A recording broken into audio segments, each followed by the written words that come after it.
Thanks for joining me. I'm gonna do a hammock camp out here in the desert. Yeah, I'm gonna find a couple of these junipers like the one behind me that's big enough to support some weight. But site location out here is difficult. If I was camping on the ground, I would have brought a shovel. I could find someplace like down here, flatten it out, put a fire here where I'm standing, would be all good. Here's our firewood tree down here, and we're gonna find some more of that, get a camp out going, and yeah, love your faces. Let's roll that intro, and thank you so much for joining me.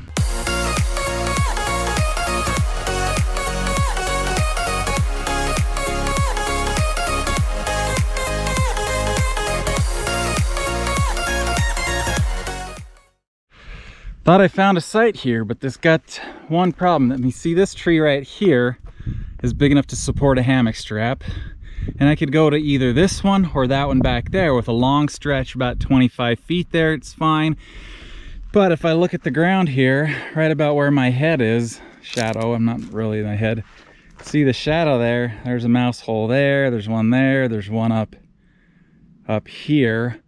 This, even if you step in this, you're going to sink down, but this right here, there's another one right there, mouse central. So if I'm up here, even with the fire, cooking, doing whatever, at night they're going to come out, they're going to run over my gear, they're going to climb in my bed. They're just, it's a nuisance. It's not something I want to put up with.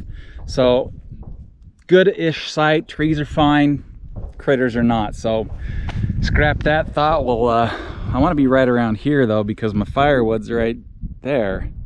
That whole tree looks like it was hit by lightning. It's got 3 forks sticking off and then a dead main one. So let's keep looking. Got some coyote tracks here, I think. There's a pad right here, then the 4 toes, and they're very even. Now, one other thing that it could be is a bobcat. This one looks like it's slightly elongated, just similar to a cougar, but they're small. They're close together though. So, I don't know. They are fairly recent. Interesting. We'll keep our eyes open. Alright, scatologist here to tell you this is whatchamacallit, stupid coyote. It's a coyote. I'm the scatologist around these parts. Nobody else has claimed the job right now, so that's me. And I hereby declare that to be coyote pep. So yeah, critters around here somewhere. That's about a day old, I think, though. So, and they got quite a range, so we could be, you know, way out there. Anyway, this message brought to you by your local scatologist. Hey, I found a spot. Oh, are we upside down? Looks like it's upside down. Anyway, this one right here, plenty big, plenty strong. Tie off right there in the middle, about head height. And we'll come down here. I can use this rock as a table or a stool. And this tree's perfectly sized. And right where that piece of trash is, somewhere over there, I can put a fire. Good clear area, not gonna worry about anything burning. A lot of this stuff I'll just chop up and put in the fire anyway. It's all dead sagebrush, but I like it. We're kind of not on the top of the hill. It was a bit windy up there, but we got all this area out here to explore, look for Indian ruins. And yeah, I like it. I like it. Anyway, here we are, home sweet home for the day, night. Are we even recording? What's going on? It's the screens, it's all upside down. Yeah, well, anyway, if I'm upside down, I apologize. So maybe we'll just leave it that way. Anyway, yeah, let's I'll go grab my pack and truck it up here.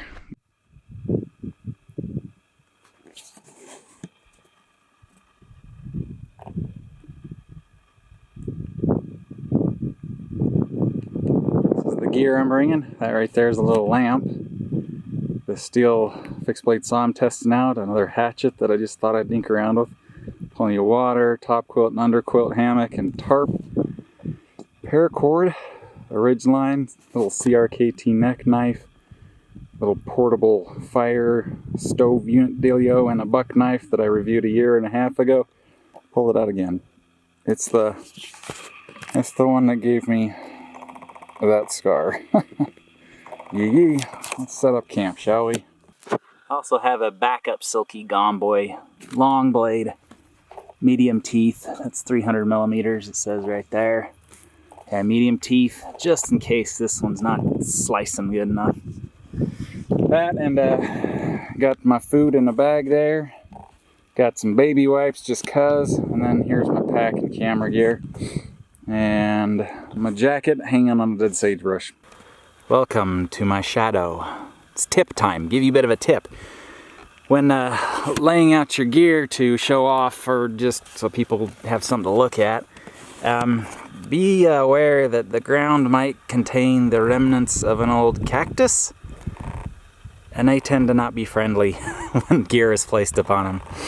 Yeah, so I just spent 5-10 minutes pulling those things out of my my top quilt. That would not be fun to sleep with that. So yeah, this is my stuff. So let's first things first. The sun is still up. Ooh, can you even see me? Is that better? Do I look enlightened? Sun is still up. No sense to having a fire right now. It's about 50 degrees, 60 degrees, somewhere in there. Really warm in the sun. So I want something to sit on. So I'm gonna start gathering either a stump or just something to make a chair out of. All right, it took a second, but I got him. I think this is just a little fence lizard. I think he does have some interesting. He's playing dead right now, but he's yeah, I think it's just a common fence lizard. He's got his tail. Everything looks alright. He's got blue speckles though. Sorry about the shaking. Trying to hold on to him so he doesn't let his tail off, but he's got some really interesting blue markings. I don't know if you can see those. Yeah. So I'm not sure if this is a fence lizard or not. He tried to hide under my boot, so I just lifted my shoe to the side and grabbed a hold of him. But a little reptile like that, it is first week in March, and they're already out and about. I don't know why my hand's shaking. Adrenaline or something, but yeah, that's a nice little lizard. Be very soft with him. But look at that little guy. I mean, you're free to go, buddy. You can do your thing. Here he goes.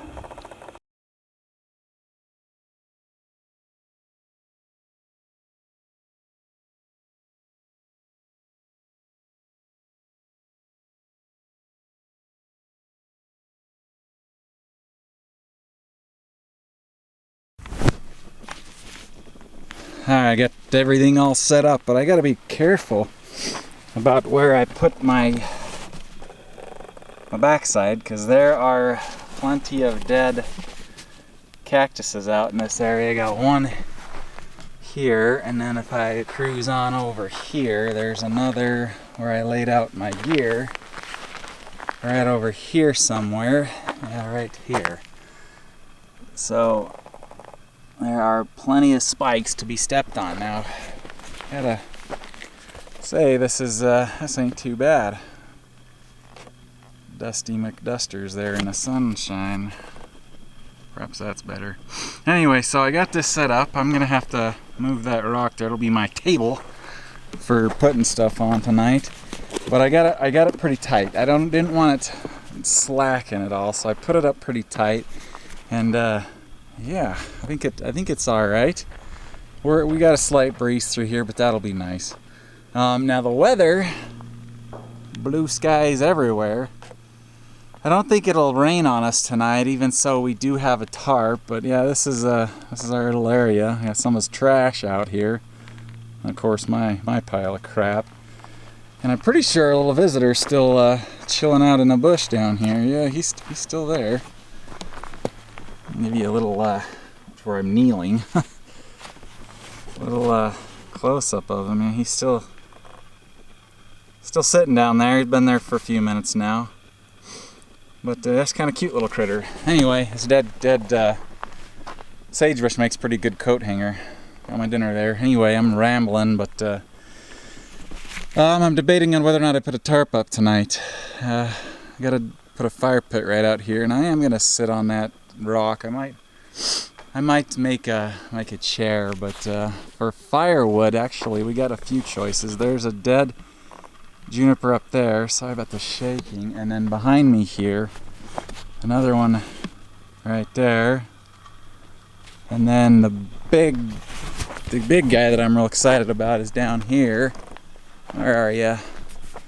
Right there. On the other side of that one, that's actually one whole plant right down here. I think it got hit by lightning actually, so there's a big chunk of that's dead. The whole trunk, it's about that big. It's a big one, so I can make it into a chair if I want to, but I think I'm gonna make I don't know. I just feel like taking a nap right now, to be honest. And ain't nobody out here to stop me. So yeah. Sorry about the shaky. I'm always shaky. We all know that already. But yeah, this is us. This is our site. So we spend the night tonight. And low is going to be about 30. That is, I don't know, -1? Is that right? 32 is 0. So -1, -2 fair Celsius. In the rest of the world units, it's, yeah, -1, -2. Not too bad. We're well equipped for that. We're easily down to 0, but yeah, I'm gonna go ahead and, oh, my camera's so heavy, my arm's burning. Whatever, we'll get this thing going. I'm still working out whether or not I like this steel saw. It's pretty neat though. It's got this belt loop there that is detachable. I like that, and it's a fixed blade saw. Y'all know I'm a fan of fixed blade saws. It's just like a silky. Says the flash hardened teeth can't be sharpened. Not necessarily true. You can't sharpen with a metal file because it is as hard as a metal file, but you can use a diamond sharpener on them, but they're really, that would be kind of hard to get a diamond sharpener in there. But anyway, I like it. It's cool. We're gonna keep on using it, put it to the test, and let you know what I think tomorrow. So yeah, put it back in the sheath here. Anyway, love you faces. I'm gonna make a chair, I think. That's what I'll do. Let's get it going. Before I go down and cut some firewood, my stomach's giving me some problems, so I am going to make something out of these juniper berries. Now these aren't like your traditional berries. They are a cone, basically, from the female juniper tree, and they're antibacterial, they're full of vitamin C. You don't want to eat them because they're bitter, but you can pluck them, boil them, and make kind of a tea out of them. And it's supposed to help calm your stomach. It's also antiseptic. It can be used to sterilize medical equipment. Whoa, my hands are so shaky right now. It's crazy. This is also the hand I had surgery on. I'm only about 8 weeks out of surgery, 2 months. So it's kind of weak, but yeah, I'm just gonna pick a few of these berries here and make a tea out of them. Give it a bit of a sip and see how it feels. I would like my acid-flavored stomach to just calm right down and leave me alone.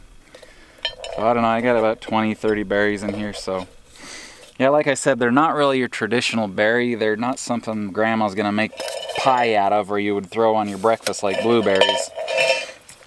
They are basically cones. They dry out and pop open.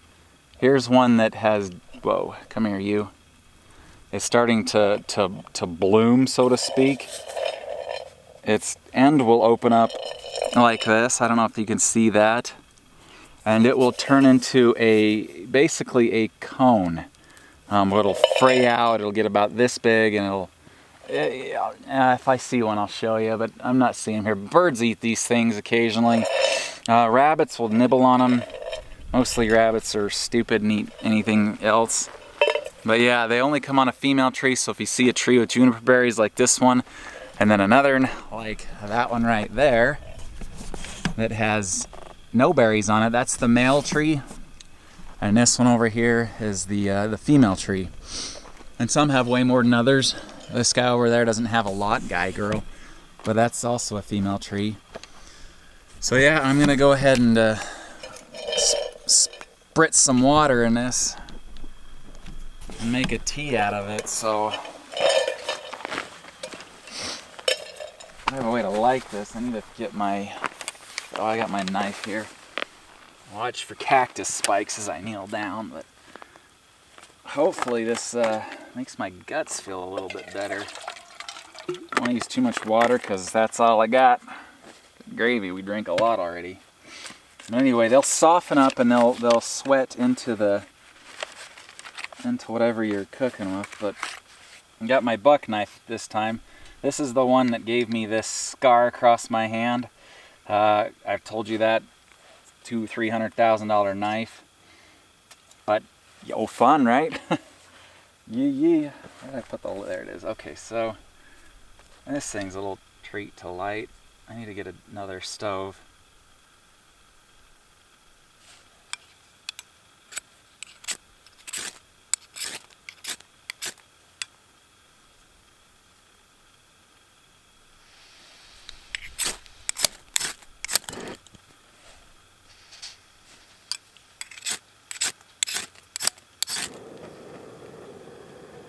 Diesel it now.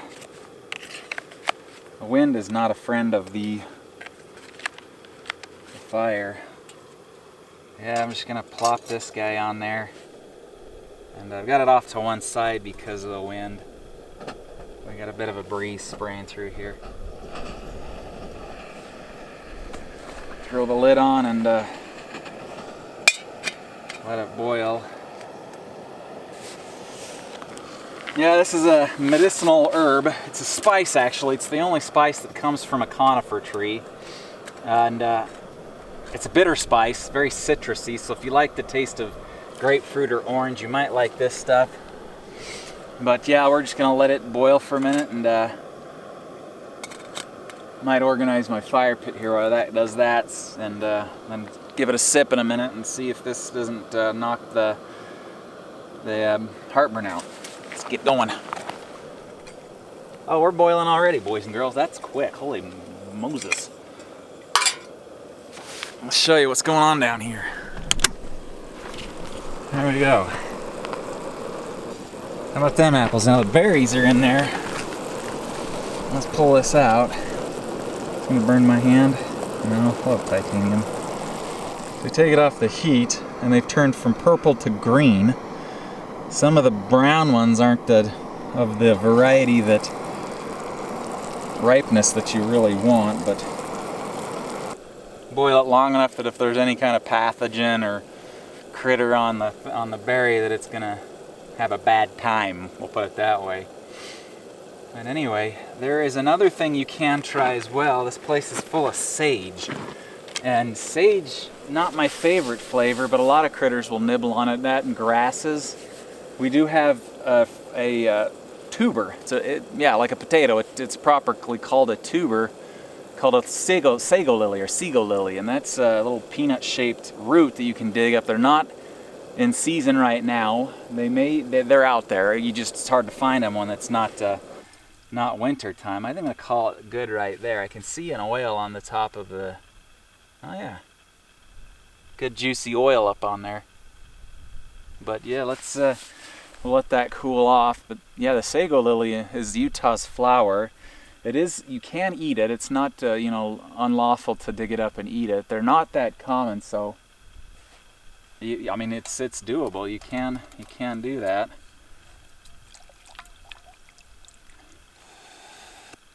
Just swoosh that around, let it cool off quicker.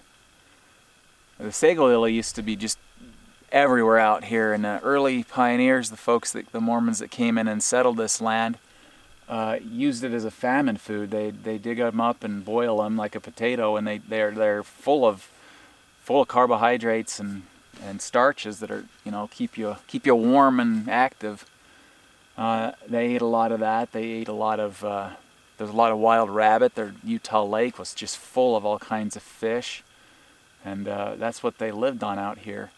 Utah has one of the highest percentages of edible plants in the world, at least in the United States. I think we're somewhere in the 70% range of wild plants here are edible.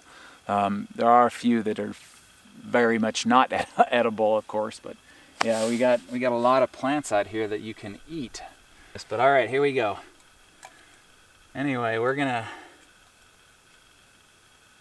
A couple of them burst open, and there's little seeds in there.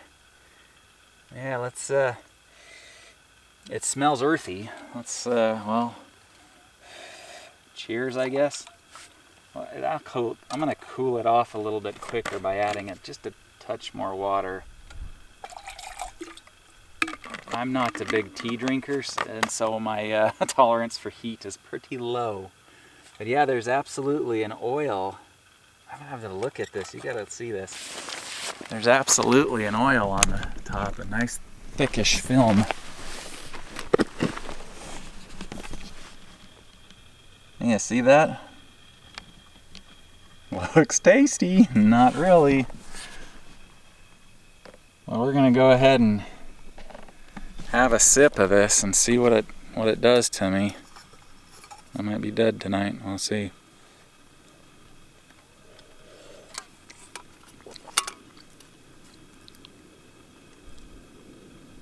It coats your mouth. Doesn't particularly taste like anything though.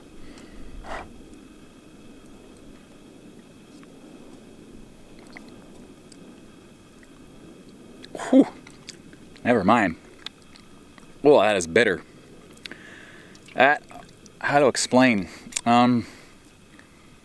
It's like drinking melted candle wax that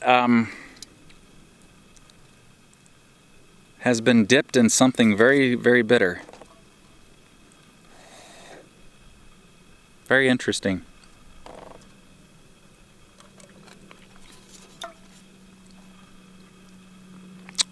Well, we'll see how we feel in a bit, and I guess we'll report back. If I don't, you don't see this, I'm dead. Right.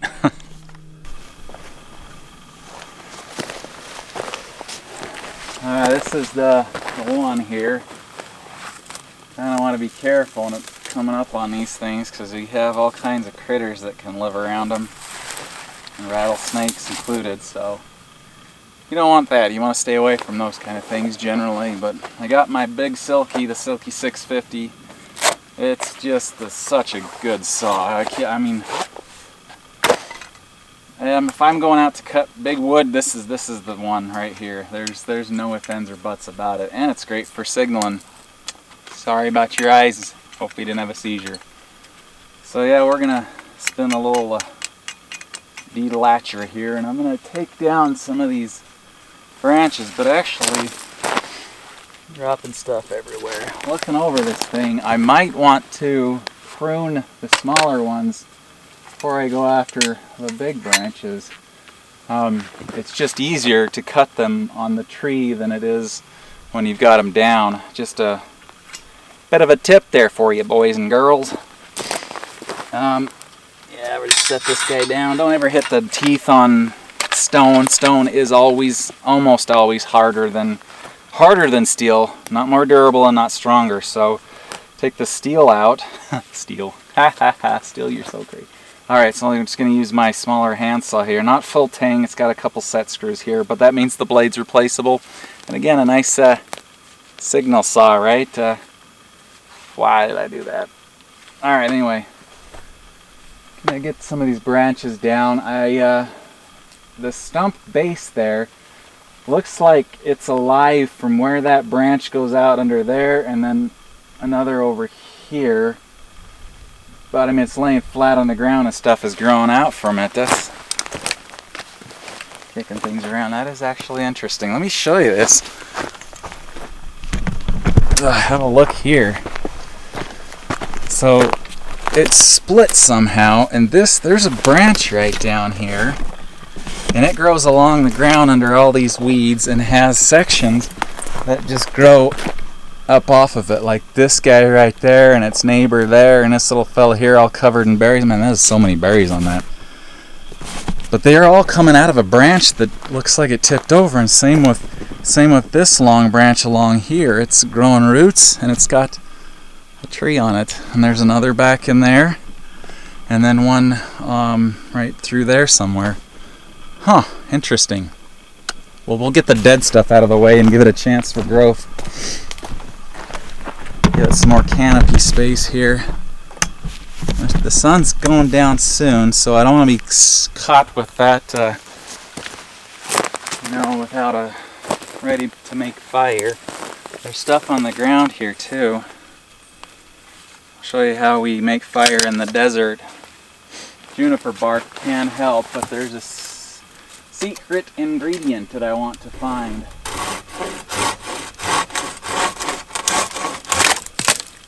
That's like a treat.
Now the good news is it'll burn, the bad news is it'll burn very quickly.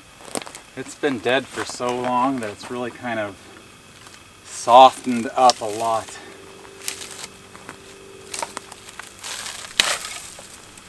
This stuff can make good kindling if it's got the right sap in its right properties. And it usually does when it's growing on the underside of a branch.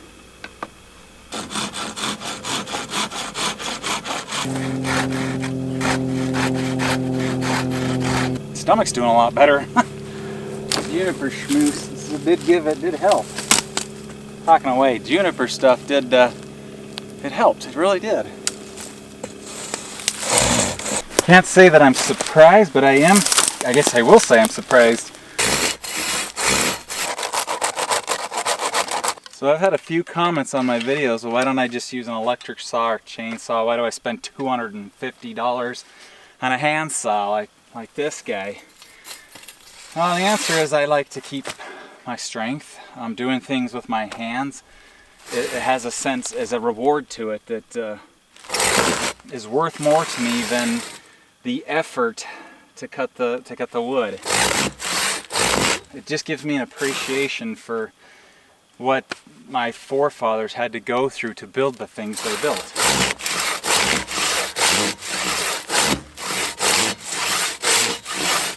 And I don't want to die of a heart attack when I'm 50. It's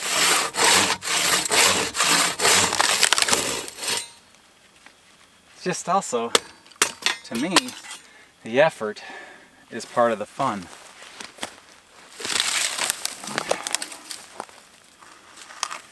Alright, let me show you this. I don't know if you can see this or not. Yeah, all of this stuff in here. This is pine sap. That helps start a fire, but this dusty stuff that just flakes off is the trails of these beetles, and it's just filled this tree on back and forth here, and up and down, and it is cut right through all the sapwood, and that just stops the tree from producing food to go up to the surface. These few inches, or this few centimeters, a few hundred millimeters, maybe, not even that much, of wood. This inside part is all heartwood. This outside, the softer, is sapwood, and it's what feeds the tree. And having these beetles go through and just destroy all the sapwood essentially starves the tree to death. It kills it.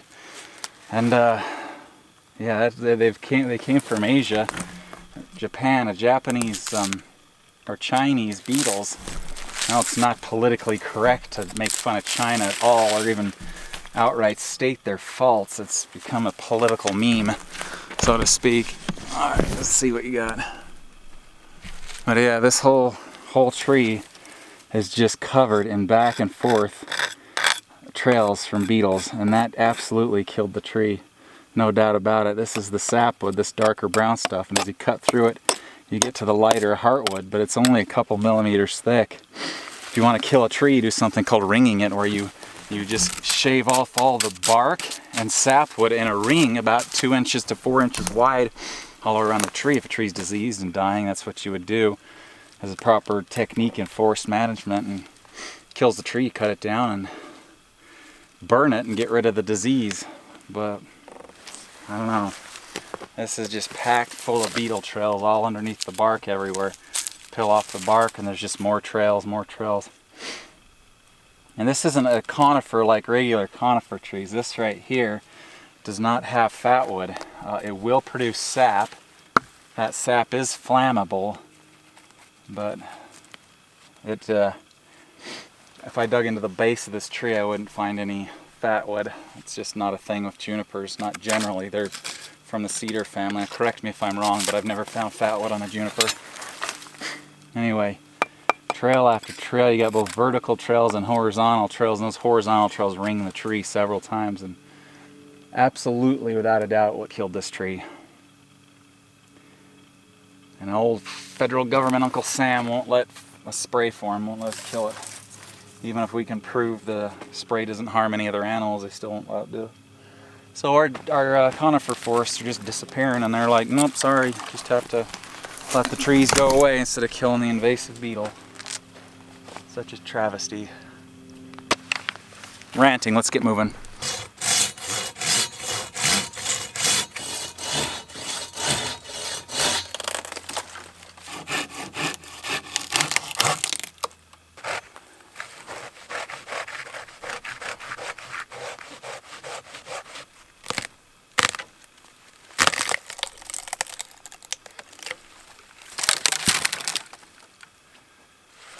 Ha ha! We found one. Come out and look at this little bugger. That ain't one. I believe that is a seed from a woodpecker. Yep. Nope. That actually is a beetle crusty. You can see right through it. It pupated and took off. But that is one of the larvae I was talking about right in here.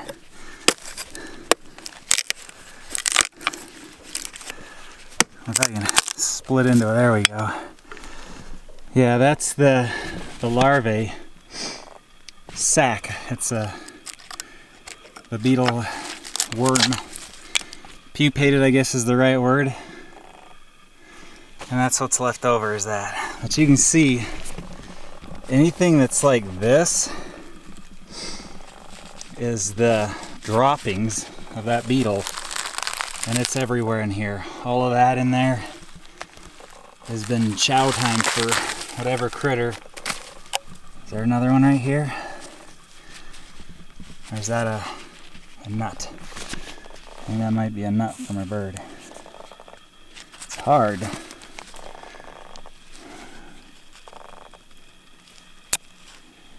Yeah, that's a nut from a bird. Bird picked this up and put it in the tree. I don't know what kind of nut it is. Where'd he go? There he is. I'm not gonna eat it to find out, but yeah, that's a pine nut or some kind of nut that a squirrel or a bird put in the tree to save for later. Some of these holes is exactly that. Some of them, though, are like this. Beetle larvae holes. Look at that. The whole tree just destroyed. A whole branch. Dead right to the top from these beetles. Later on, a bird will come along and peck little holes into it and store seeds, like up in this one here. You can even see that. Anyway. Whew, yeah, that saw is pretty impressive right there. I'm impressed with this little saw. That took a lot of effort, but sliced right through it, no problem. Good job. I'm gonna sit down before I pass out. Yikes. All right, I gotta think a little bit about where I want this fire. If I put the fire right here, I'm kind of out of breath. I just carried a tree up here. I don't know what my hand gestures mean. Anyway, if I put the fire here and the wind is tracking that way and I'm sleeping right there, I'm going to be bathing in that smoke all night long. So we're going to try to find a different place for the fire. I want it nearby, but I don't need the warmth. I mean, it's 32 degrees, 30 degrees. This is nothing. So I might just stick it up there in that little clearing behind us. And yeah, that would definitely be better than breathing all the smoke all night long. Alright, time to make, the sun's going down. I did not find the cactus yet, but we got time. But I want to get this fire started soon, get all this wood processed. So I'm going to cut this thing, not here I think, give me a good chopping surface. I'm using my medium blade Silky for that. It has a straighter cut, and it's easier on these hardwoods. About through.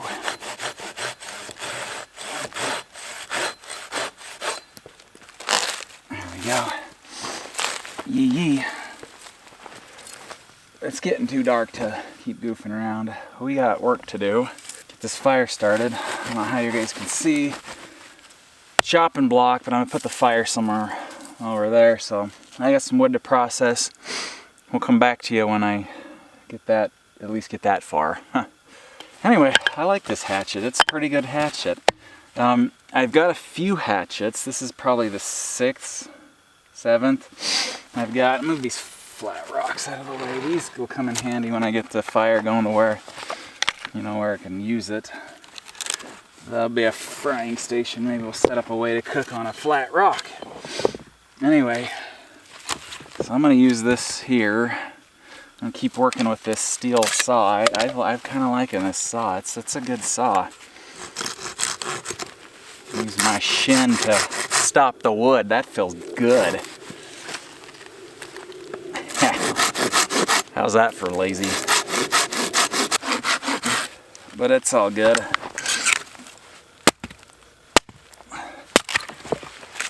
It's all good. I'm going to use this as a platform.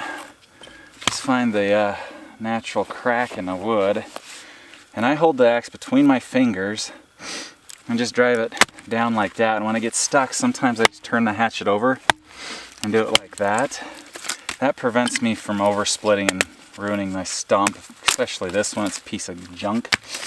And what I'm going to do, I'm working uphill and it's not comfortable. So I'm going to move my, oh boy, this is my very expensive brand name outdoor chair. Whoa, falling all over my place. So that's my platform. I'm going to cut up a couple more pieces of wood here, just so that I got more to work with. Anytime I swing a hatchet now, some of the old timer subscribers are going to be like, whoa, oh no. But trust me, we're good, we're golden. Why does my nose run when I go outside? Okay, now that's the base right there. I'm going to cut this one if I don't, you know, ruin my face here.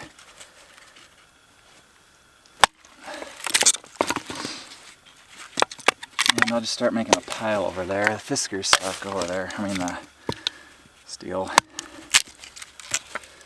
This chops well. You can see the beetle larvae trails going through it. Very, very sad. But that's what killed this thing. The beetle larvae just really kind of stink. I'm trying to decide what I want to do with these big, huge logs I cut. I don't know.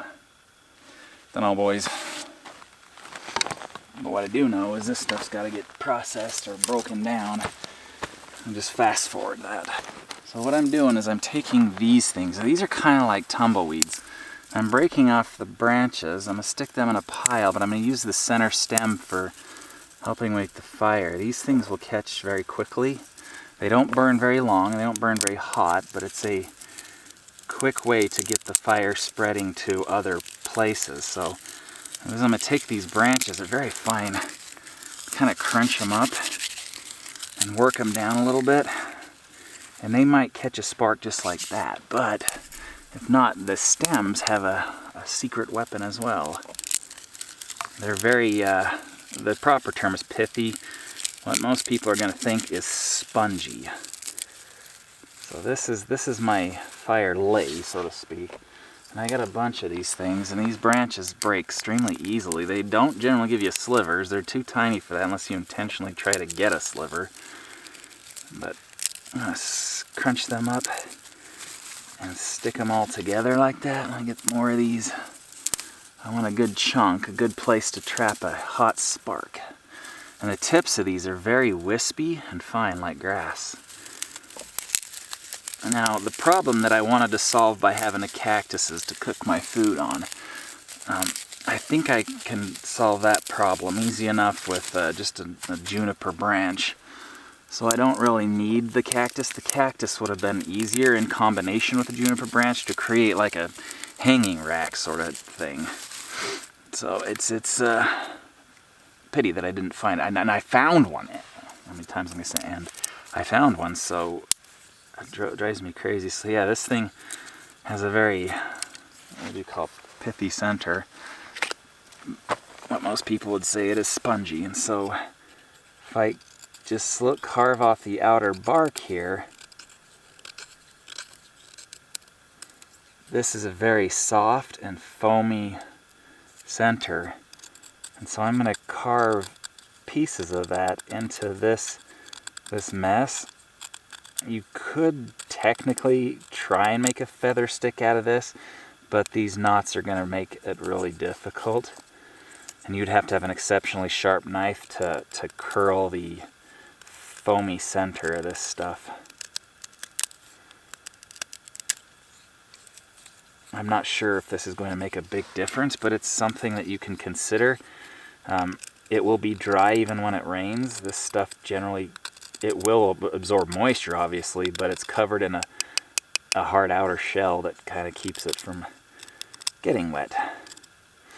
So you can cut these things, splice them in half, just like you would a piece of celery. They're kind of similar to that. Let's try not to cut ourselves here. I'm afraid of this buck knife. It's given me something to cherish the rest of my life. In the term of a good scar. I was out doing I was asked to do a show us your steak challenge where we, kind of brought to bring awareness to men's mental health. And that knife tagged me on the finger and gave me a present that I'll have the rest of my life. It's 3 surgeries to fix it. I'm not very happy with that at all. So this scar here, I had my last surgery in January. So you can listen to me whine from it. But I'm creating a nice, bug in my eye, nice nest of shmoo here. And here's a thicker stem. This is the better variant. I'll get rid of these things here. Hopefully you can see what I'm doing well enough. Yeah, this.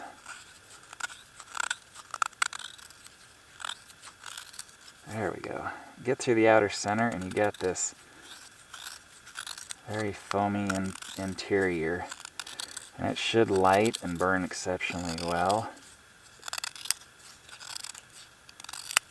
So I'm just gonna shave it into the fire.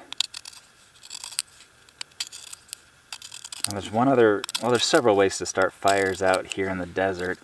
This is one. This plant is very helpful for that. The other is the juniper branches. If you take a look at the bark, and I have some here, this is the underside of the juniper branch. And it will sometimes, if you peel back the outer layer, you can find little pockets of sap. Now, I don't know if this one will have it because it was eaten by a beetle and died standing up. But that's kind of a thing that I did in one of my other videos out here. I used juniper bark to light the fire, and it did take a minute to go, but we got it eventually. I have to say it was also very frosty that day. Alright. Get my ferro rod. Like I said, throw sparks and see what happens, right? How about them apples, huh? How about that, eh? First try. Like I said, that pithy bark, that shmooey bark is very, very flammable. Indeed, the whole weed is. There we go. I gotta move you guys so I don't knock my lens. Get some other branches on this thing.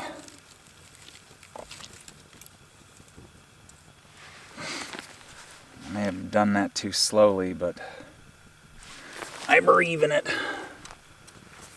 I also have more of this stuff. Might save that for morning because we got a fire going already. Like I said, it burns quick and it's not very hot. So you kind of have to just take it as you got it.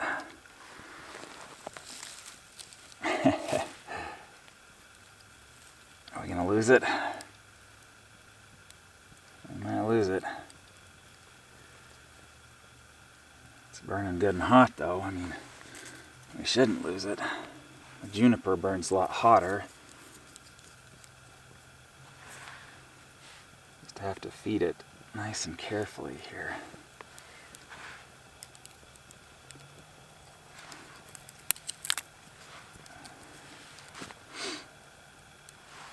Prep is essential. If you want to make a fire, doing good prep is the key to being successful with it. That's what all the cool kids do.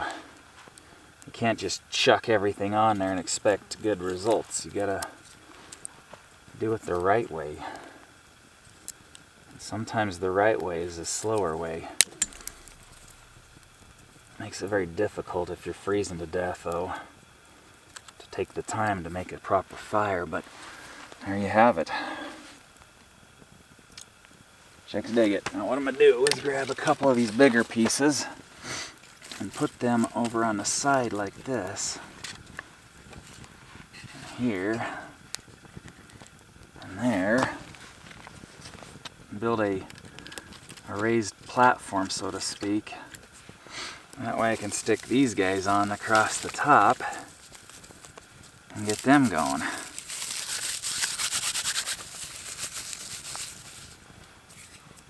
That's how we do it. One spark. I'm happy with that.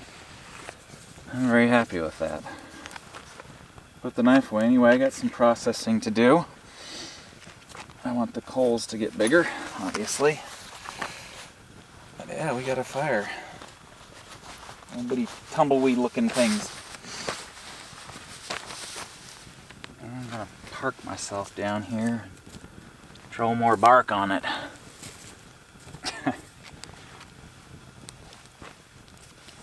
Might be too close. There we go, boys and girls. That's how you make a fire. Fire! Just gotta start small is all.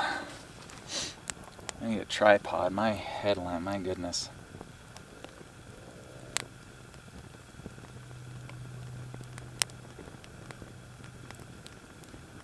There's a weak headlamp. The firelight's much brighter. There we go.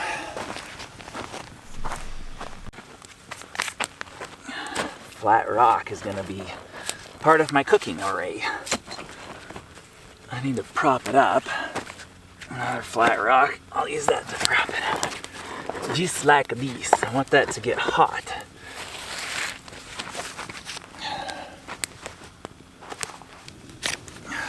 This is just a small juniper branch. Probably a twig. Just cleaning it up. I'm gonna use it as kind of as a skewer. And I'm gonna butt it up with this rock here, which is probably really warm. Should be. It's been by the fire for a while. Alright, this is what we're gonna do. There's the food right there. And the seasoning I got, it's a thing, let me tell you that much. It's something else. Put the twig there. Yeah. Alvy's Inferno. Ingredients: salt, garlic, onion powder, black pepper, oregano, honey powder, that sounds good, sugar, paprika, cayenne pepper, tomato powder, hot chilies, ghost pepper, parsley. Yeah, let's do it. Why not, right? what I got to lose. So, stick. Just gonna run it in the fire to clean off any schmoo. Burn off any what's-its. Alright. That's what we got. I'm gonna break it here.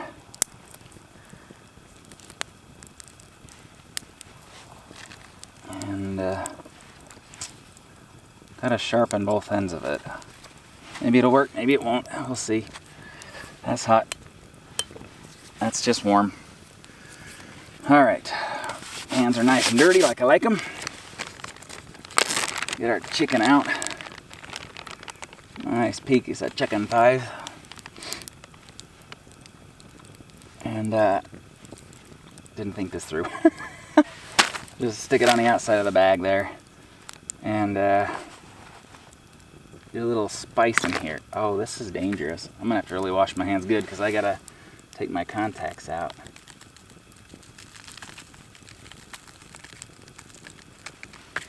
Here's one side done. Flip it over.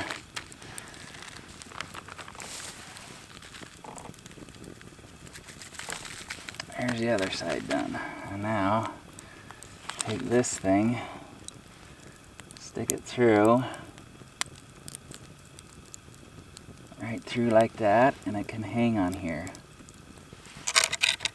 And now the log can hold up the other side like that. I don't know if that's hot enough. We'll find out soon though. But what I can do is push the bottom in, pull that one up. I guess if I can touch it, it is not hot enough. Well, we can fix that with making a bigger fire, huh? All right, here we go. That'll cook very, very slowly, so I'm gonna have to alter that a bit here soon. But yeah, that's how we do that. I'm gonna move the coals a lot closer to the chicken too. I have some food here soon. Yee yee. This is my cooking solution. I've got the the chicken thighs skewered, and they're stuck onto a, bring this little light over here, onto a little, they're stuck into a crack on a log through a stick. I don't like it. It's not pitched as steep as I'd like. I don't want the chicken thighs to slide off into the dirt, obviously, but I mean, they are cooking. Looking good. I got some very spicy dressing on it called Alvy's Inferno. You're gonna see how that goes down. Probably as good as it sounds, but fire is going. There's our little chopping block here, and that saw, this silky saw, not silky, but silky wannabe really. And here's the our stack of firewood, and in the darkness over there that you really can't see, focus hunting, is where our hammock is, so we're not downwind from the smoke. Yeah, that's pretty good. This is a little light I got from was it REI maybe? So yeah, so it just runs on one of these little canisters, and it's nice because I can use the canister for other things as well. It gives me enough light to see behind the mess here. Anyway, I'm gonna probably pitch that up steeper maybe. It's gonna take them a minute to cook. I don't like how long it's gonna take, but they're upwind, so the flame and heat are gonna travel away from the steak. Why do I keep calling it steak? Away from the chicken thighs, so it might cook evenly, except for this very top part. There's obviously it's gonna have some issues. Anyway, we'll check back with you soon, and yeah, this is a nice little setup we got going on here. Nice hot fire too. Hey, how's it going? Let me raise you guys up so you're not looking in my nostrils here. Well, we're back. As you gathered, it's not nighttime anymore, and the color, everything might have changed on you. I'll explain why. So, story time. I was sitting out here just getting ready to eat. I hadn't even finished cooking food yet, as you just saw. And phone rings, wife, so of course I'm gonna answer it. And first thing she says is, "Now don't panic, I'm on my way to the emergency room." I'm like, well, of course that's grounds for panic right there, but of course I say, well, what's going on? She explains to me that my 4-year-old, soon 5, he actually turns 5 on May the 5th. Yeah, he's our Star Wars baby. May the 4th be with you, not May the 5th. So yeah, he's our Star Wars baby. He was playing in the garage with his little sister. She's just turned 3. I guess she turned 3 in September. They're pretty close in age. She was playing with a ladder, and I've got this probably a 40-pound, 50-pound aluminum ladder. You can fold it out into like an A-frame, but then each leg extends, so it can reach pretty decently. Probably 40 or 50 pounds. I don't know. Never weighed it, but he was tooting around a little car, and like one of them little play cars the kids sit in, and she accidentally knocked the ladder open. It cracked him in the back of the head, split his head wide open. He had a cut about an inch long, and he's bleeding all over the place. So wife's on her way to the emergency room when she calls me, and so I'm like, what you want me to come? Do I need to stay? She's like, you can stay if you want, but I can hear the poor kid in the background screaming, "I want daddy, I want daddy." So of course I grabbed my setup. It was easy. I just threw everything in my backpack except for my hammock there, which I've already pitched back. Whoa. Except my hammock right there that I just threw it back inside the what am I looking at here? Ooh.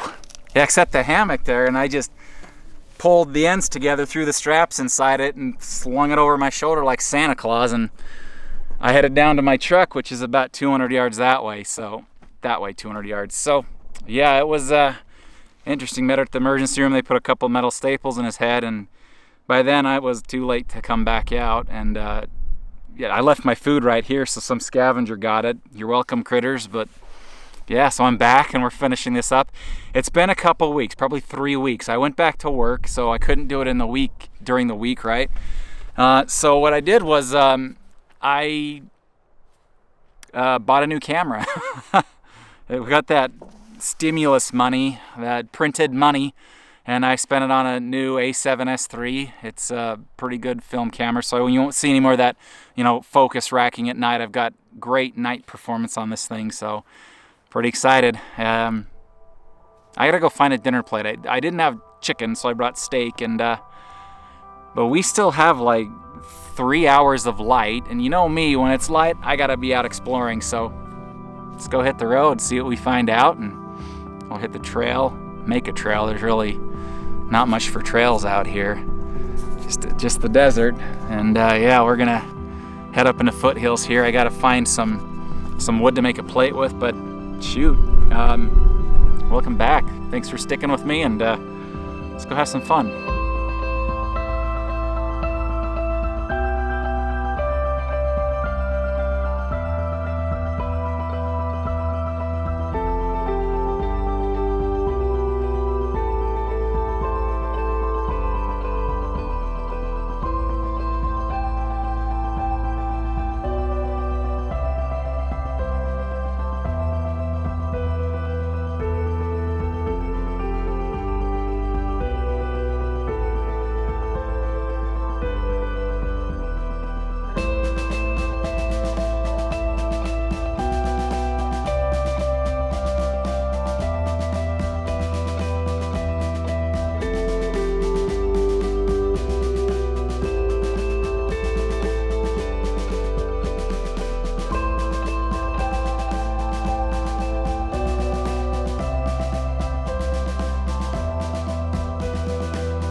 Hi-do. Right there, I think, is a good place. Just need to stick the smack on there.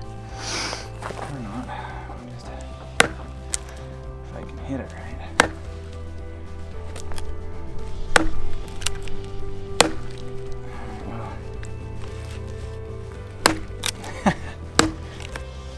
I'm good at this.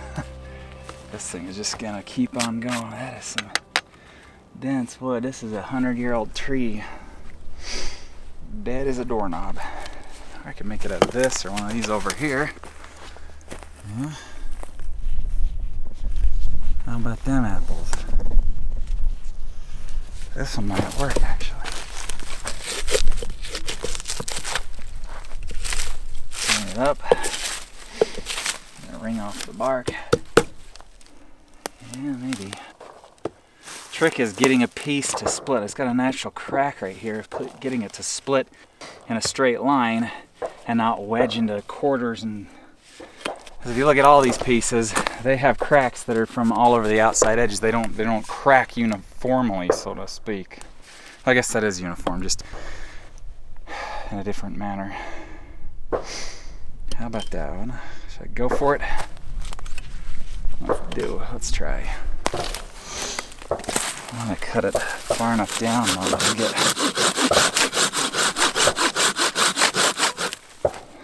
Can't finish my sentences. Get a piece of wood big enough to make it into a plate. You know, I could bring one, but that's just one more thing to pack. That is easily done without. One of those things you can figure out when you get out in the field. There we go. No knot, well kind of, right here's this area is the eye or center. It's on the top side, that's interesting to me. Not sure why. And gravity compressed everything up here down. Now the trick is to get it to split right along this crack here. And of course I gotta clean it up so it's usable. Not covered in beetle excrement from years ago. Who knows what's in this crap. Alright. This stump's as good a place as any to do it. Kinda wish I had a smacking stick so I could split this perfectly. Sometimes gravity does just as good.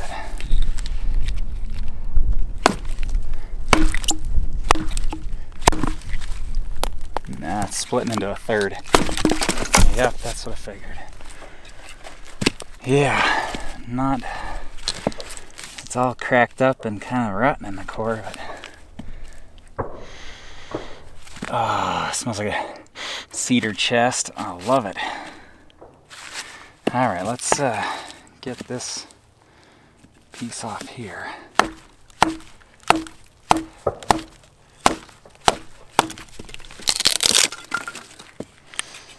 There we go. Oh, these cedar pieces just, they smell amazing. Never good to play chicken with one's hand. Do as I say, not as I do, boys. One day you can have a severed tendon like me.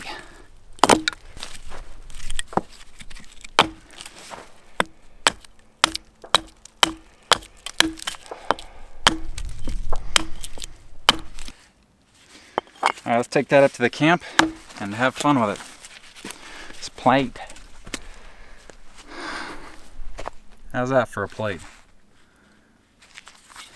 I mean, it's a block of wood, but it'll do. It'll do.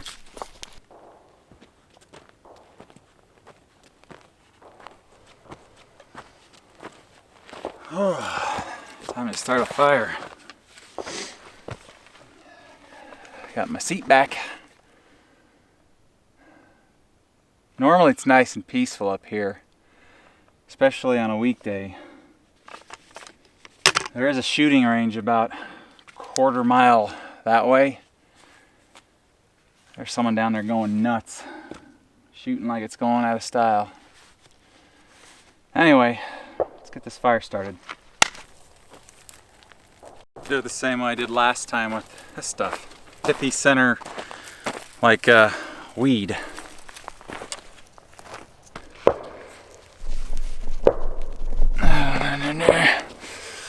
Bang, bang, bang, and adjust the frame. Is that better? It's such a nice night. I just want to enjoy it. It's very, very peaceful right now.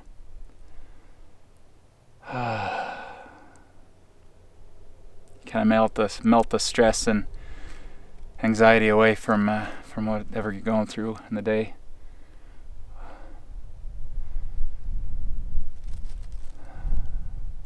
Hopefully the gunshots have stopped. We'll see. I guess it serves me right for camping quarter mile from a shooting range, right? All right. So here's my dinner plate. Not much to look at. Smells amazing, but cedar generally does. I gotta work off the slivers. Nobody got time for slivers in their food. I have not yet. I could start a fire, but it feels like it's 70 degrees out here, so there's really no need. I mean, to cook my food, yeah, but we're not quite there, so I'm gonna do some work on this thing. Let's bring you a shot down here a bit. Kind of see what we're doing here. I just want to smooth the surface out a little bit. Anyway, rant off. I guess this is good enough. I don't need perfect, I just need sliver free.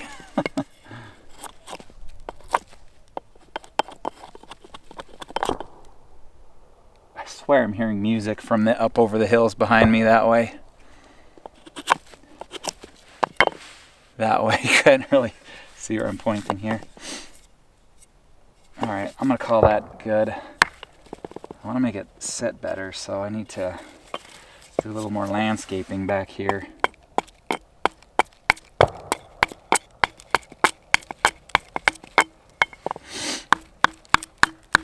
Sniff, snort, sniff.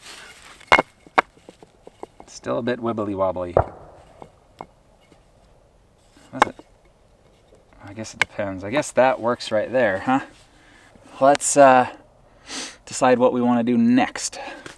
So for dinner, I've got steak and the Brussels sprouts. I need to slice and clean the Brussels sprouts here, and then I'm gonna boil them in my pot, and then eat that with my stuck. I've got butter and all that, and why tell when you can show? Yeah, Brussels sprouts. That's my chosen vegetable. And then I've got steak, and I've got them still wrapped in plastic, but a couple New York strip steaks here. I'm absolutely looking forward to that. And then for seasoning, I brought back the spicy sauce I tried to use on that chicken that I didn't end up eating. It makes me wonder what poor critter got a dose of this when they ate those things. I brought the whole thing because I didn't want to have to touch it with my hands, and then I gotta take my contacts out tonight. That's not good. So we got that, and then of course salt and butter for salting and buttering the Brussels, and then just in case, I got two steaks. I'm gonna try to eat them both. I got some regular old steak seasoning, the Montreal steak seasoning, and plastic. I know not a lot of people appreciate the use of plastic, but you know what? It's convenient, easy, and clean. So that's that. And for breakfast, I wrapped up a couple hard-boiled eggs here, and I'm gonna just put them in the Billy can sack, and that's gonna be good enough. Farm fresh, homegrown eggs. My mother has chickens, so that's what we use them for. And I'm hanging them on the stand here. I'm gonna have to do something with those tonight. There are predators out here that will come after them. Anyway, step one, the Brussels sprouts and steak. Well, I guess we need a fire. And I need to cut more wood. I don't care when I do that. Let's clean up these Brussels sprouts first, though. And I'm just gonna put them right in the pan when I'm done here. So set that down there and do them one at a time. Now, I'll be honest, I've eaten these many times and I like them. I'm not quite certain how to cut them up and clean them. I'm just gonna put the center pieces over there in the foyer because it'll burn. I'm just gonna cut them, make sure they're clean, and hope for the best. How about that for preparation, huh? So anyway, how you guys doing? I know it's been a long time since I'd done an overnighter. I tried to go up to Canyon and get one done, but got shooed off by a cougar. That was not fun. And then the next time I went up there, the cougar had killed something, and right where I wanted to camp was that kill. You want to survive, you don't mess with predators that are bigger than you. Well, it depends. Cougars are what, 160 pounds? I'm 160 pounds, so a full-grown female cougar could easily take me out, especially if I'm sleeping. They'll come after me, and I have a lot less physical defenses than a cougar does. That's what they look like on the inside. We got like miniature cabbages. So there we go. One pot of Brussels sprouts. Put the lid on, keep the dust out of them. Oh, yuck. Variable aperture lens. I'll zoom out, make it a little brighter. I am drained. I can feel it. It's time to eat. All right. It is time to get the fire started. Mosquito. The first mosquito this season just came for my face. So let's slide the plate over. Try to keep it out of the dirt. Don't spill your food everywhere. This is a chunk of a wood. Let's try to break our arms. Now we gotta move the food out the way and give it a whack here. Holy cow. I'm stronger than I thought I was. Put it in the foyer. Put it over here. I want to do another swoop off of this thing. Remember, the best way to swing a hatchet is so that when you miss, you don't need to worry about having kids anymore. Or just racking it on a rock real hard.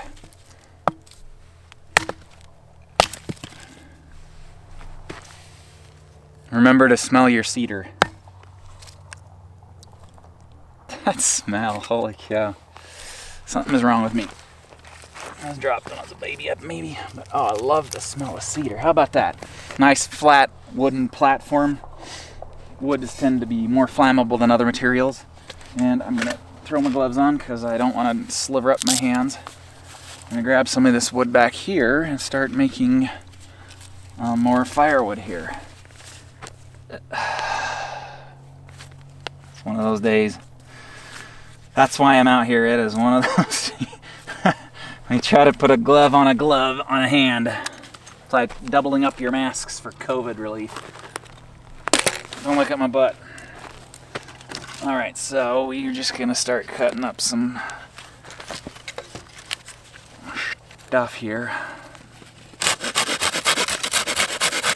The Brussels sprouts will be done way earlier than anything else because the steak requires the hot coals. I've tried many different ways to cook steak, and throwing them right on the coals is by far the best. I don't care who tells you otherwise. That is the way. It's the way. Just remember that. It is the way.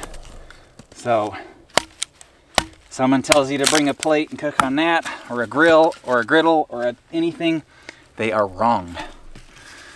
You put those steaks right on the blasted coals.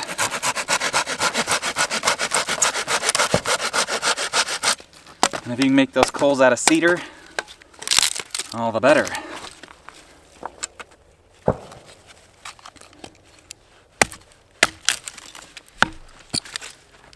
I'm just splitting this in 2 pieces. And once it gets down to like this size that you don't need to split it. It gets kind of silly at that point. Just make it shorter. Skeeter bugs, what the heck? Actually, this way is probably easier. Some of these.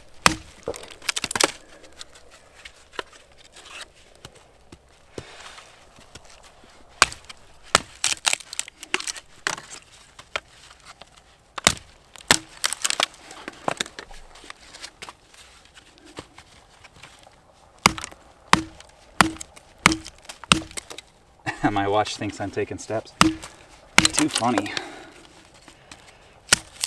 I've found that these step tracker watches, about 20% off on average, it seems. They can't be more accurate than that. All right, time to get some smaller twigs, because this pithy weed will not burn quick. Or excuse me, it will burn quick. All right.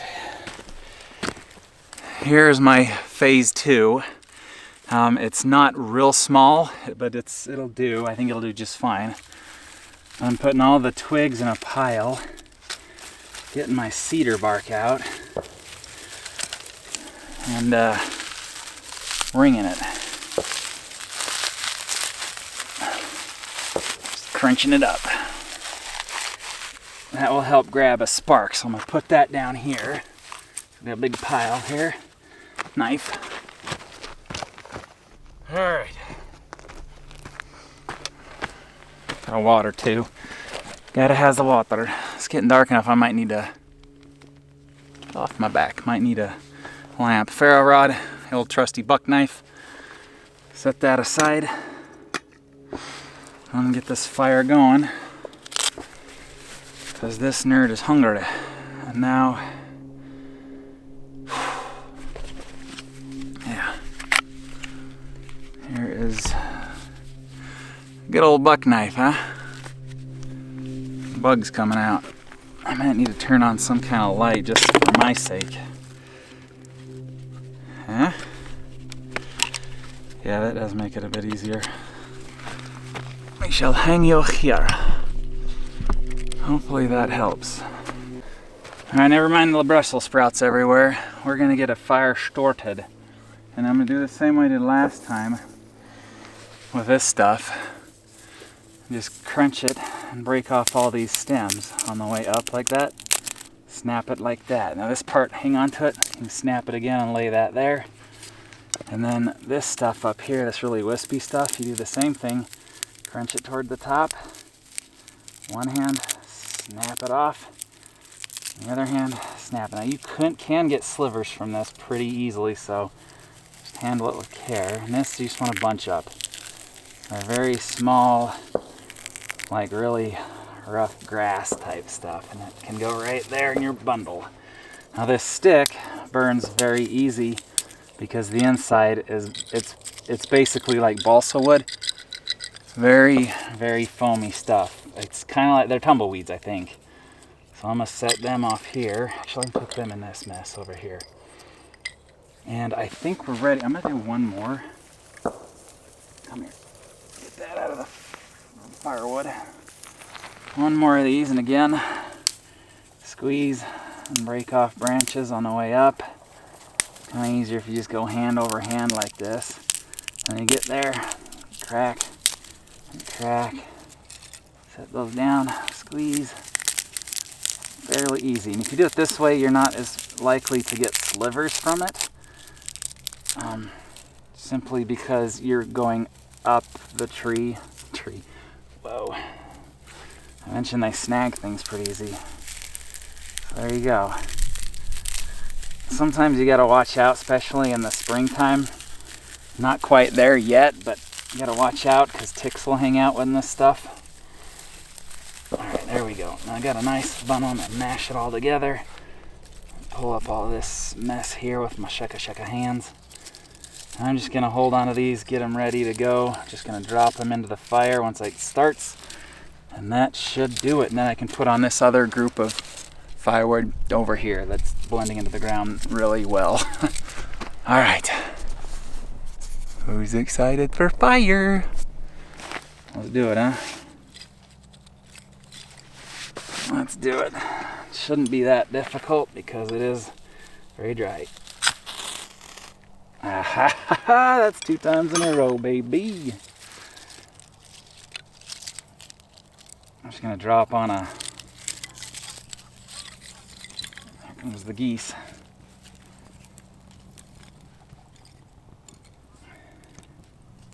Of course, the wind blows it right toward the camera. Typical. And all up in my face. All up in my face.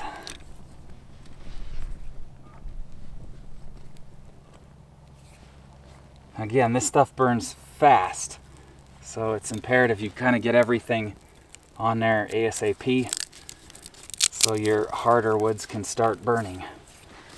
And we still may not have this fire going. I mean, there is fire, but it's still burning the straw stuff, not quite the hardwood stuff, so it's just kind of the way things go out here. I hear the geese going overhead. But I think we're ready. I think we're good. Now you're getting a dose of it.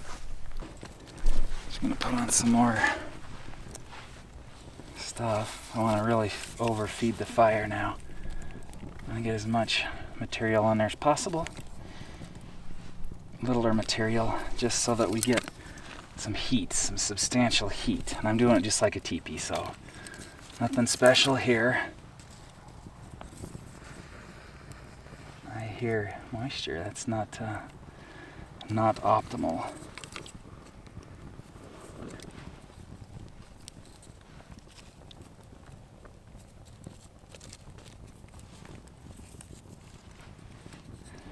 I'm just gathering some shards of stuff that I chopped up and throwing them in there. Until you got a good bed of coals, there's really no guarantee that your fire is going to stay lit. So you kind of got to do what you got to do to keep it going and continue to feed it. Over here is kind of kaput. But it'll go back. It'll regain some strength. It's funny how this fire is going right toward the camera. Why is there? Brussels sprouts leaves aren't doing anybody any favors. I do have a method to keep it going if I lose it. Don't think I will though. I think we're good. I still have a couple more of these weeds. I'm not starting to fire in the morning. I gotta be out pretty early. I went out with my scouts to do a service project for a guy in the area. He's had surgeries on his knees. He's had a lot of surgeries. He's just not doing real good. And I just felt like he could use the hands, so that's what we'll be doing.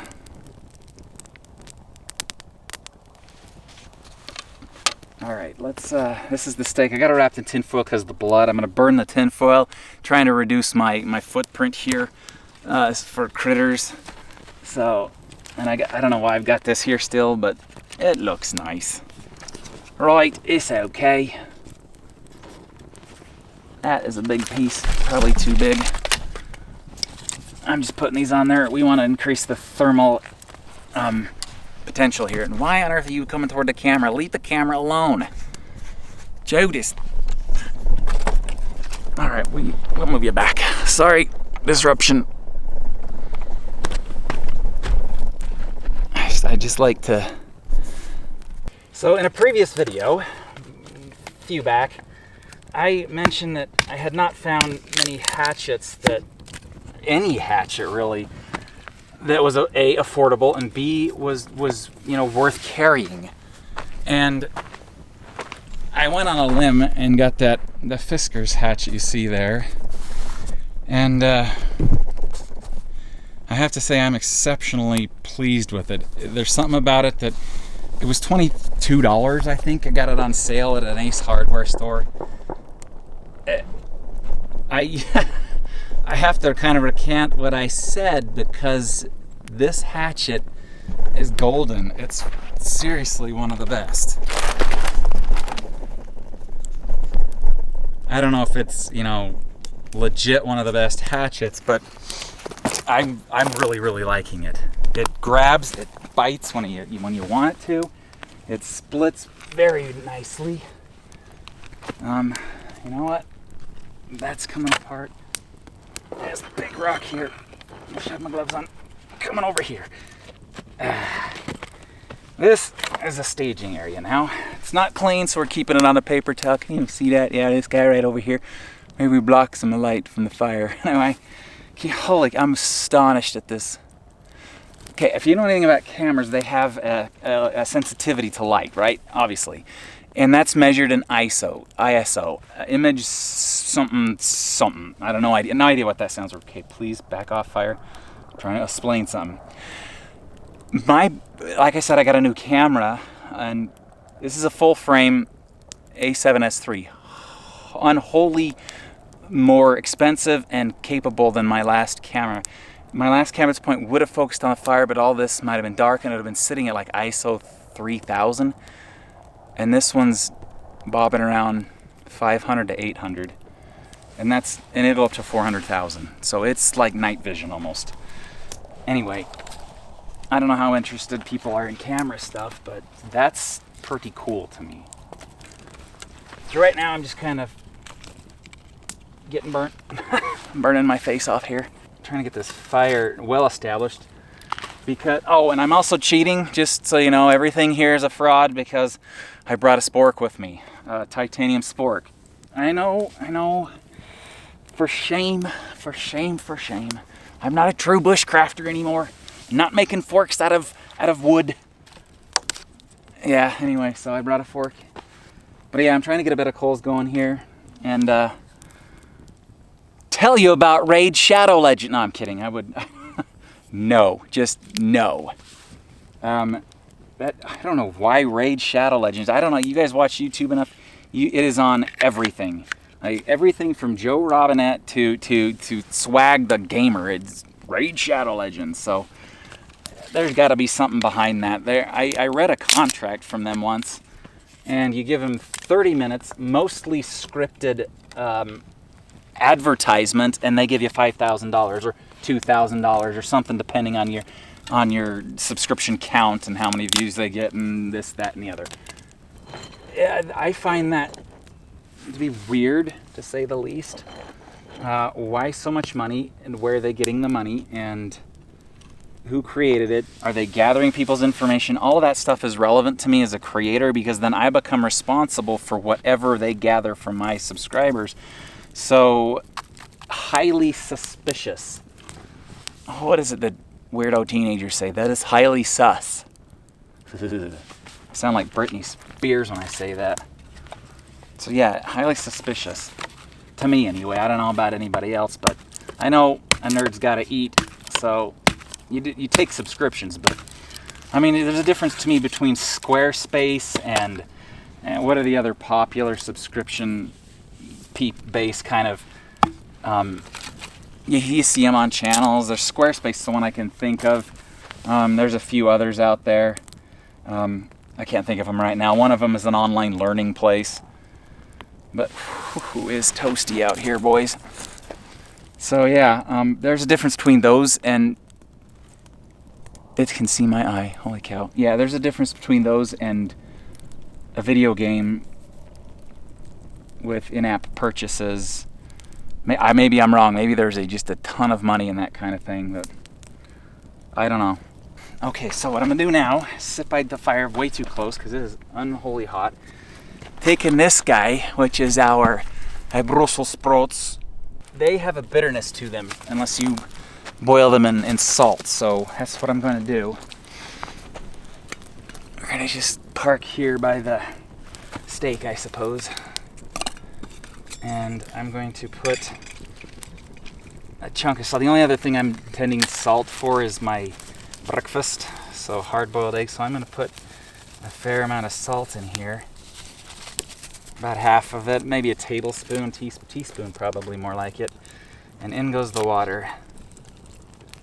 And now, if I remember correctly from my broccoli experience on my last video,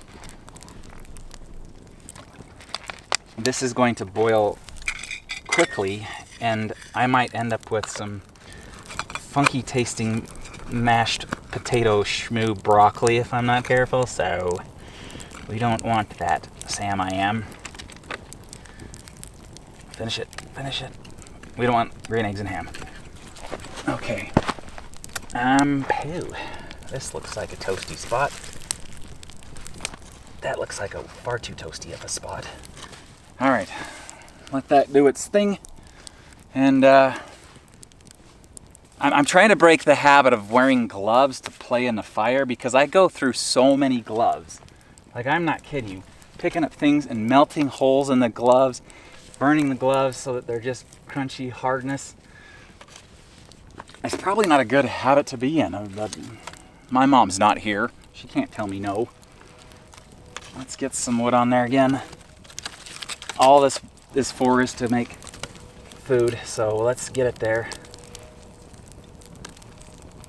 And you could never tell that there are even Brussels sprouts down here. And I'm not worried about the Brussels sprout leaves. There is bound to be a critter out here that's gonna eat those. I guess I don't need a roaring blaze though, so let's be patient. And I'm gonna save some of this wood. I have got a field of wood here. So yeah, that's what I'm gonna do. I guess I can get the steaks ready. It's always best to cook steaks at we'll make sure they're room temperature. Room temperature, wow, bros. I'm melting the, look at that, what the deuce. Melting my alvas. Shoot, got away from the fire. Fire's hot, turns out. Our sources say fire is hot. Oh, wind, go away, come back another day. The wind was quite strong earlier. I was afraid that we were gonna have problems. So what I'm gonna do here, I'm gonna unwrap the steaks, and I am gonna burn the plastic because I don't want critters near me, and I'm not hoofing it 300 yards, 200 yards to my truck. I'm just not gonna do it. Sniff test passes, so the hands are clean. And disgusting, not really. And I'm going to take this steak, and I'm keeping it on the paper towel because I don't want a lot of blood, places that I don't want blood. So here's one steak. I guess their other steak is going to stay here for now. And I think I'm going to do the alvas on here. Now the question is, do I want to do a super trim? And what a super trim is you take the ribbons of fat on the steak. Can you see this? Can you see the steak? Anyway, you take the ribbons of fat and you cut all of the fat off. Now when you're putting it into a fire, that is not a bad idea because the steak fat, if it burns and produces that thick black smoky stuff, is not going to be that good to eat. It will taste like a little plasticky. I don't know if that makes sense to you, but I kind of want to avoid that. I'm going to bring you guys down a little bit. So we're going to take the alvas and we're going to spritz it on the steak. Actually, yes, I am going to trim it first. That's not for trimming. Let's pull out the saw. And there's fat on New York strip steak. There's a long piece of fat on there. And I'm going to trim a good chunk of that off. And the end fat as well. Some people are probably screaming at me right now, render it, do something bushcrafty. No, they're probably not. And again, with the critters will eat the heck out of this, so I'm kind of tempted. In the future, I'm going to use this to attract critters intentionally.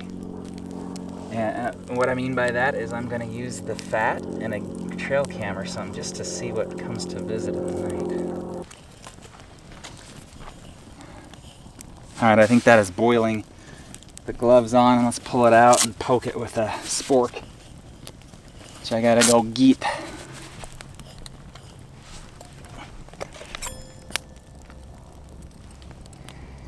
Ooh, smells good. Smells good. Let me go get my spurk. Where is my headlamp? It's time to don the headlamp.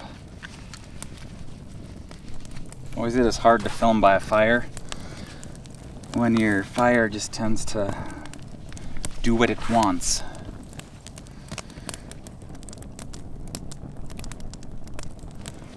Alright, we have a look here. Have a look at the Brussels sprouts. Are they done? I think they could go for a bit longer.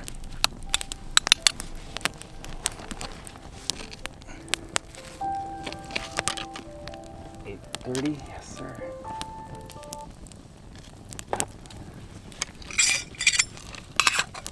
We shall let the Brussels sprouts boil for a bit longer. Actually, what I can do here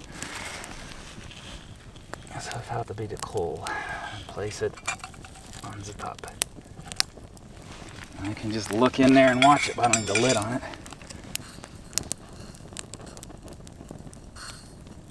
I don't want them to go for too much longer because there ain't nothing worse than mush food.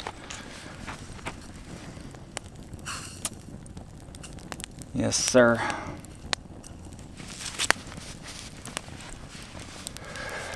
I'll tell you what, it is hot. It is very hot.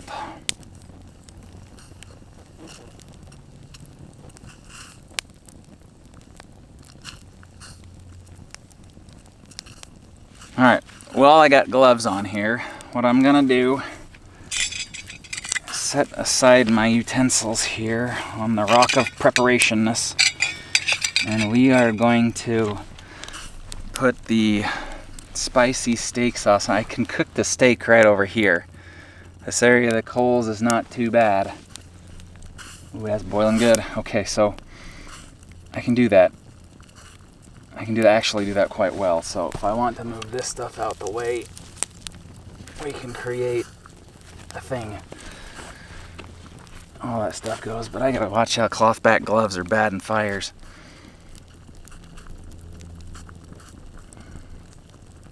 I'm gonna let it die down a bit more, actually. I am gonna spritz some of this peppery stuff on here. I was gonna say nastiness, but I don't mind spice. We're just gonna, and boys, we're doing it with our left hand, so gar.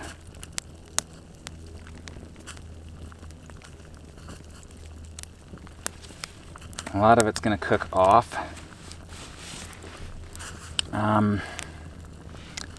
Oh, plastic here. I'll use the plastic to kind of tap it in there. Yeah, don't make fun of it. I gotta take my contacts out later, so I really don't want to get this in my face. But I don't want to get the meat smell on my gloves because Critters is here. They will smell that from a mile away, and that will be the end of that. Mice are what I'm really worried about. But, you know, if I come here often enough with real spicy food, maybe they will just leave me alone. Some wishful thinking or what? Alright, I want you guys to let me know when you think the Brussels sprouts are done. Hey, I saw that. You guys want to look at these steaks? Fattening. Actually not fattening at all. Might not be great for your veins, but it's good stuff. Now I want to cook this one first, see if I like it. If I do, I'll do the other one just like it. So that's what we're doing here. Just waiting for the fire to die down enough that I'm comfortable putting stuff on there. I'm gonna pull that off the heat and give it a poke and see what happens here.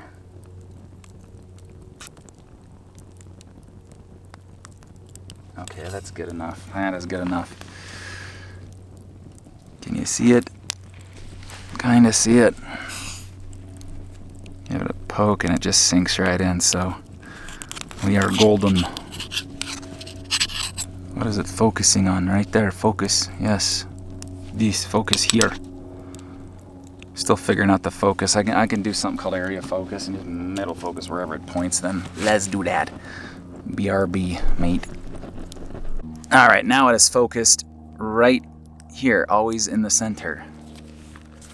So, again, let me show you. Whoa, we're losing our fire. In you go. Let me show you these stakes here.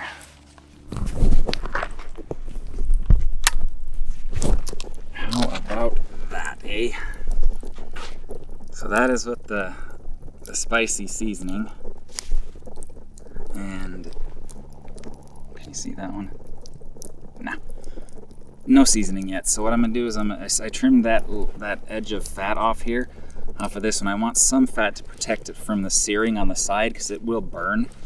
But I did put this stuff on here. It is salt, garlic, onion powder, black pepper, oregano, honey powder, sugar, paprika, cayenne pepper, tomato powder, hot chili, ghost pepper, parsley, chili powder. Yes, chili powder. I gotta put it away over here. But here are the steaks. We got our sprouts over here. Hey, it looks good to me. You guys don't have to eat it. You don't like it. You gotta love the fire, though. And I think my fire is ready for me to do one stack. So,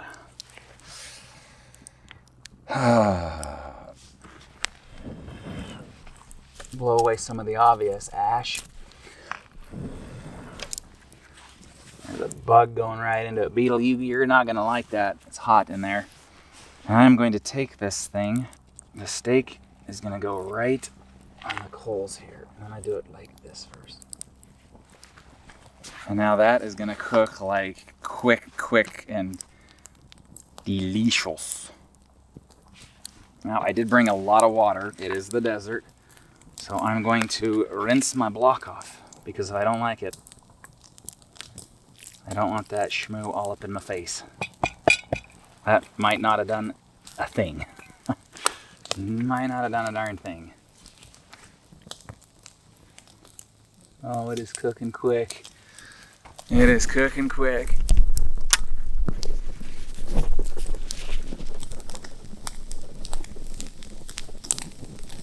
Oh yeah. On a fire like this, basically a couple minutes per side. Okay, so a fire this hot, you don't want to do more than just a minute or two on each side. So I'm gonna have a look at this end over here. Getting there good. This one over here, lagging behind. But still, with a steak this size and a fire this size, we're flipping it already. Because it will cook real fast. Now that meat grease is gonna I hate getting it in my food. And of course, all this stuff just flicks right off, so you don't gotta worry if you're afraid of eating coal. It's charcoal and it's completely safe. I'm just absolutely looking forward to this. All right, we're calling it. I'm going to call it right here. Place it down on the block here.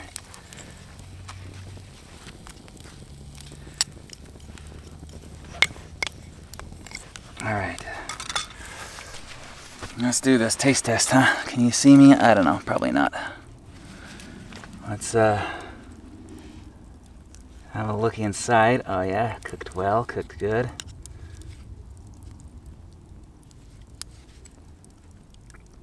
That is a very fatty piece. Kind of hard to poke with a fork. But how about that, huh? Quite a fatty piece right there. I'll find a better one for you here.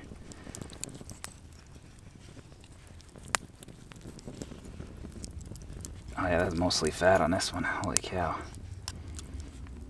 Anyway, let's try this piece here.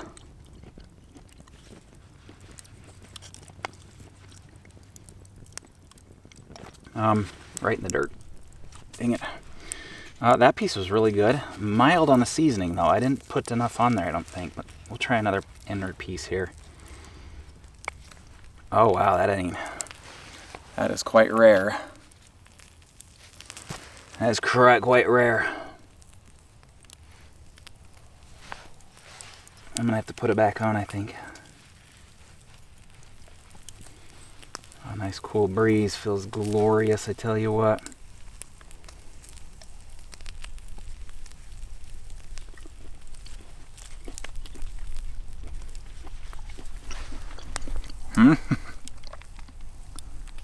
Too rare. Let's try again. That's a nice thing about steak is you can try again. I do love the flavor. Very spicy though. But again, one of them folks, I don't mind. I don't mind the spice. I think I'm gonna do that with the other steak too. Why not, right? Why not? So I'm gonna have to hurry though. Put this up on the block. Put the plastic away on the other side. Burn it all away. I'm gonna take this ribbon of fat, cut her right off of there. Gloves are coming off for this though.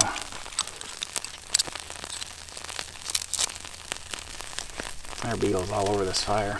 Poor critters. Alright, so I'm gonna trim this large ribbon of fat off here. Not too much though, there's a natural seam in it and cut along it.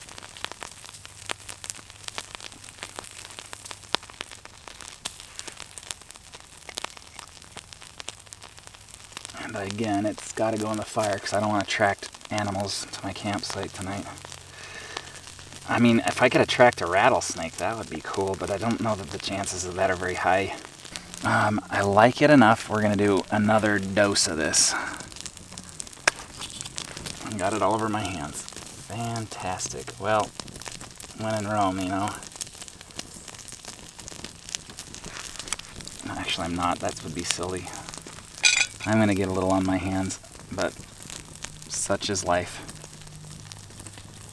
Now this piece is going on the coals too, but over here, and then I'm picking this one off. Chopsticks would work real well too. And oh, I smell the char on that. That will cook slower than this one did, but let's, here we go, taste test number 2. Actually, you're supposed to let steak rest for a bit. I'm not certain why. A lot of folks will rest it and put a piece of like steak butter on it or something. That's good. I don't think there's really a wrong way to cook steak except in a frying pan.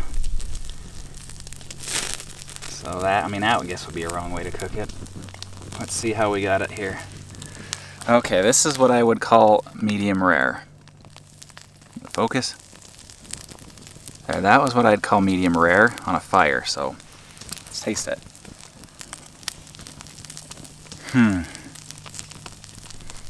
Perfect. Oh, absolutely perfect. That is amazing. That is absolutely amazing.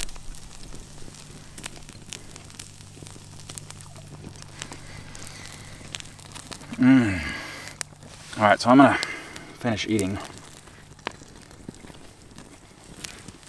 I'm gonna fix up them Brussels sprouts too. These guys have got to get strained. So I'm gonna drain off the fluid and then mix butter and whatever else I need to mix into here. Make sure I got as much moisture off of this as I can. Simply because I'm going to put butter in there, and butter and water don't mix real good. Alright, let's just taste one here. Clean hands? No, not really.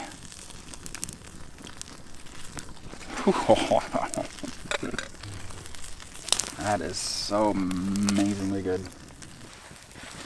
I'm going to keep eating because it's great. Alright, boys and girls, I am going to finish up this steak, and we'll check with you soon. Later. Well, here we are at night. Fire over there. The tarp is missing.